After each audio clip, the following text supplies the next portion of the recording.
What if the real battleground lies not in the chaos around you, but in the tumult within?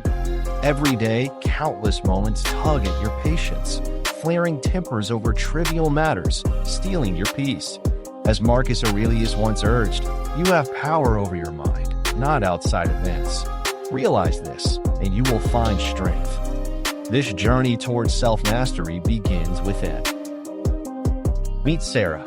Like many of us, she's a busy professional juggling deadlines, family commitments, and the modern barrage of daily distractions. One Tuesday evening, as she returned home, the mundane had taken a sharp turn. Her key fumbled in the lock. Her child's laughter turned to a wail as toys clattered to the floor. Frustration bubbled inside her. Why couldn't things just go smoothly? As she snapped at her child, the echo of her own voice surprised her. Why can't you just be careful? Anger flared like a match against tinder, threatening to engulf her heart in flames. A moment later, regret began to settle like ash. In that instant, Sarah was confronted not just with the fallout of her anger, but with the deeper truth of her own struggles. This was not a one-time incident. Sarah felt herself on the edge more often than not. With every small irritation, a slow driver, a misplaced item, an ill-timed text, she felt the tension rising, coiling around her heart like a vine seeking to choke her peace. She realized she was at war, not with the world, but within herself.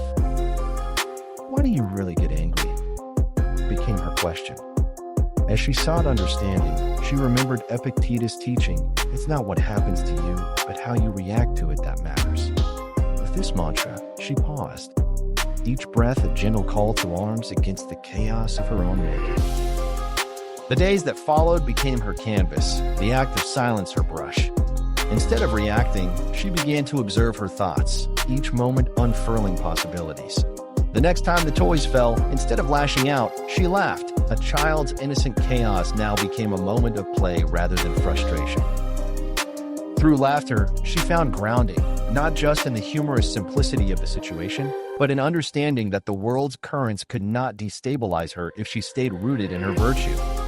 What if she turned anger into a mental game? Each frustrating moment transformed into a challenge of character, a quiet contest between her old self and the new, the one striving not for control over others, but mastery over herself. What about the weight of the past? It lingered in her mind, like a heavy fog. But as she let go of resentment, she carried only what mattered most: love, peace, and her commitment to growth. Epictetus, in his wisdom, reminded us it is not things themselves that disturb us, but our opinions about them. These were mere passing clouds. She could choose the weather within her heart. Sarah began to inspire others with her example. In a world where we often react, she became the steadfast one, the calm in the storm. When chaos reigns, I will still stand, she resolved. Each time the world threatened to engulf her, she anchored herself anew. Gratitude, a potent antidote, became her shield, extinguishing every spark of anger. As she looked back, Sarah marveled at how the tides had turned and how stoic principles reshaped her reality. No longer would she allow the trivial to rattle her core.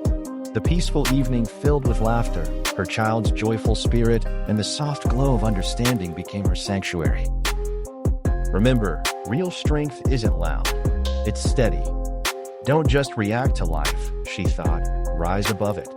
With each moment of grace and every decision to respond thoughtfully, she built a foundation where chaos could swirl, but peace would never be shaken. Reflect on this. What if the next time frustration tugs at you, you choose resilience? The power to master your inner world lies within your grasp. Will you find the stillness amid the storm? This is your invitation to rise.